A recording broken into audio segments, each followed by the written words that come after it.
What's up, everybody? Happy New Year. Welcome back to another year of the Plus Money Sports Betting Podcast. It is the year 2026. My name is Q. You can follow me on all socials at Bets by Q. And of course, this podcast is brought to you by Black Sheep Betting, where it is a dog's world. Speaking of dogs, I've been sick as one, truly. But how about them Canes? The U is back, baby. Okay? The U is back. We cashed in on the Miami Hurricanes plus 270 yesterday. But let's get into today's card. Before we do that, let's look back at 2025 because transparency matters here, especially in the sports betting world. For the year, podcast plays, they went 198, 143, and 2. Good for 78.1 units. Comes out to a 58% hit rate. It's pretty much exactly where I want to be at. Okay, obviously I'll take 100%, but there is no such thing. Not too shabby. Our biggest win of the year came early in the tennis season. Olivia Gadecki, she cashed at plus 900. One of those spots where price and timing mattered just as much as the handicap. And our most heartbreaking loss of 2025. And if you've been riding with me all year, you know this one. We had a Toronto Blue Jays World Series futures at 15-1. Blew up in Game 7. That one still stings. I mean, 1 out away. But it's a new year. And we're building forward. I'll have a public tracker available in the bio for this year so you can follow every single play in real time, win, losses, units, all of it. It will be in the bio, as well as 2 other links in the description. As always, one for the VIP. That is where I drop all of my official plays. It is designed for disciplined bettors with consistent unit sizing that are simply looking for month-over-month profitability. Okay, it's not a place for lotteries, not a place for parlays, just a place where value trumps all. The second other link in the description will be for the free Discord chat hosted by my friend Will from the Double Fault Tennis Podcast. It's a place to hang out, share your bets, celebrate wins, cope with the losses. We're closing in on 1,000 members right now, and it is the beginning of the tennis season. The tour will be in full effect as we move into the Australian Open. So you'll definitely want to come check out the Discord there. It's absolutely free. Please come join. We talk sports 24/7, 365, every hour of every single day. And around this time of the year, you'll find me in the tennis channel late at night or early in the morning. We would love to have you in there. All right, let's get into today's card. We have the college football playoff quarterfinals. There are 3 games today. I'm going to give you 2 here, okay? I'm going to keep this slate tight. I'm not going to force much action. I'm not going to spread myself thin on the first day of the year. But these are 2 sides that I really trust. I want to walk you through my why, because playoff football is about context, not just numbers. Let's start with the early game at noon. Oregon laying 2.5 against Texas Tech. This is the tightest spread of the quarterfinals, okay? And honestly, I think it's the game that fascinates me the most. We have the Ducks coming into this game riding a 7-game winning streak. And in the opening round, they played James Madison. They won 51-34. They were 20-point favorites. The score looked clean, but the game itself was not perfect by any means. Quarterback Dante Moore, he put up a big number in that game, over 300 yards, 4 passing touchdowns, plus a rushing score. But he also threw 2 interceptions, and Oregon's defense gave up more yardage than you'd probably like to see from a true title contender. And I think that matters because Oregon has been here before. Last year, they were the number 1 seed. They walked into the college football playoff quarterfinals, and they got ran off the field by Ohio State. That loss still hangs over this team. And the narrative around Dan Lanning, head coach for the Ducks, and him showing up or not showing up in big moments, it's going to stick. That's why this game matters a lot. I mean, and just because a team has to win doesn't necessarily mean that they will, right? We talk about this all the time. And I think that's why this spot is different, okay? Oregon has real pressure. They've taken the field recently, they felt the playoff speed, and they've had to adjust on the fly. I think that rhythm matters more than the potential, the narrative of Oregon not being able to show up in the big game. Uh, so, I mean, when it comes to this, it's going to be very different, especially playing against a Texas Tech team who is having one of the best years ever by a college football team. They're on a 6-game win streak themselves. They've looked dominant, excuse me, in the Big 12 championship. They forced 4 turnovers, scored 34 straight points unanswered. They buried BYU. Uh, their quarterback, Baron Morton, he's been efficient all season, 22 touchdowns, only 4 interceptions. Look, this is a very disciplined team and a very well-coached team. But here's the part that I can't get past. Texas Tech hasn't played since December 6th, all right? And outside of the NFL where buys come with home field advantage, I've never loved extended layoffs in playoff formats, all right? 2 weeks off can mean heavy legs, slow reads, early hesitation. We've seen it too many times, all right? Meanwhile, Oregon, yeah, they're coming off a really sloppy game, all right? But they won. And they're going to be able to correct those mistakes that they made against JMU in real time. All right, so they have some rhythm. They've taken hits. They've solved problems under pressure. And from an analytical standpoint, I mean, this game is razor thin. Look, I'm not gonna lie to you when I say my model has Texas Tech as the slight favorite.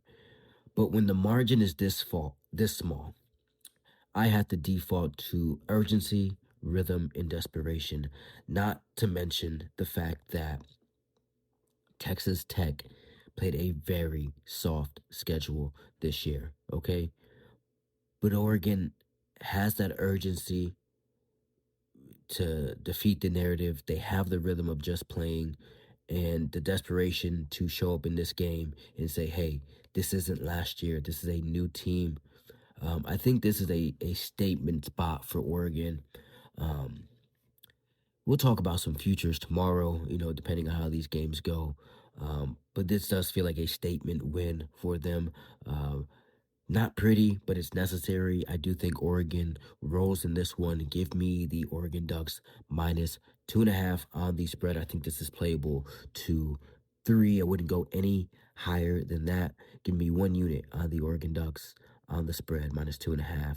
Lock it in. I'll see you at the counter. Okay, second game that I'm going to be playing in. This is the game that I feel the strongest about. I'm going to lay the 7.5 with the Indiana Hoosiers. I think that they just roll this game. I mean, this matchup is going to expose Alabama's weaknesses in a huge way. Okay, the Tide under DeBoer and Ryan Grubb, they lean heavily on the passing game, partly by philosophy, but mostly because this team cannot run the football. When you become one-dimensional especially against a team as elite as Indiana, when it comes to takeaways and defending the pass, I mean, we already know that Indiana is elite at stopping the run before it starts, which means, look, everything is going to flow through the quarterback, and that puts a very tough spotlight on Ty Simpson. When Simpson is clean, he's efficient, but when he's pressured, his efficiency drops dramatically. In Indiana, I mean, all year, I mean, they've just rolled all year, so they haven't had a need to blitz constantly. But in big games, they're willing to crank it up and force uncomfortable decisions for the quarterbacks. I mean, we saw it in the OSU game. Um, and I think another big factor in this game is going to be how dominant Indiana's defense is on third down. and it's one of the glaring weaknesses for Alabama. That's how explosive offenses stall out. Yes, Alabama can hit the deep shots, they can make the explosive play, but Indiana's aggressive secondary, they've produced 17 interceptions this season. And if Alabama's going to push the ball downfield to compensate for the lack of a run game, the turnover risk is going to skyrocket. Um, that's what you're going to need here. I mean, Alabama's going to need to avoid the turnovers. I'm not sure that they can do that. In fact, they're going to need to do two things to keep this game close. They're going to need to run the ball, and they're going to need to not turn the ball over. I don't think that they're going to be able to run the ball, which means that they're going to have to throw the ball, which just opens them up for a lot of miscues. On the other side, obviously, Fernando Mendoza, Heisman winner, Indiana undefeated on the year, but they have a really balanced offense, efficient, extremely hard to disrupt. Mendoza has thrived when he's had the time, and Alabama simply hasn't generated consistent pressure against good offensive lines all year. All right, Indiana, excuse me, Indiana. They should stay ahead of the chains in this one. They should avoid crazy third and longs. And I think that they can pivot to the run if they need to. This isn't a dominant Alabama defense of the Saban era. So here's the game flow issue for Alabama. If Indiana gets ahead, even by a touchdown, Alabama has no run game to stabilize. That forces the passing situations. I sound like a broken record, but that's going to come with increased pressure, raises the turnover risk, and that's how this game goes from competitive to double digits. Give me Indiana minus 7.5. I think that they roll. I think that they win by 10 plus. So I think this number is probably playable to 8.5, but I'm getting in at the Hoosiers minus 7.5. Lock it in for 1 unit. I will see you at the counter. Okay, I do have another play for you. It's just some things to think about in these games. I know it's a little taboo, but it is January 1st and rules are meant to be broken. I do think that both of these teams that we're on, the spread, I think that they both win. So let's just take them on the money line. Let's take Oregon and Indiana on the money line. Let's take them in the two-leg parlay. It's plus 140, half unit max. Stay disciplined on this because we are double dipping. Okay, this could blow up in our faces. But I think it's a good opportunity if you have a boost somewhere in one of your books, you should. But a 50% boost makes this plus 210. So a half unit on that pays out over a unit. I absolutely think it is worth the play given how these games are lined up. All right, so an optional play, but new year, new me play. Give me Oregon on the money line. Let's pair it up with Indiana on the money line plus 140. It's definitely boost worthy. So shop around, find the best number, and lock that in for a half unit if you wish. Excuse me. One other thing that I want to talk about in this game is let's talk about Indiana's quarterback Fernando Mendoza and his roommate Charlie Becker.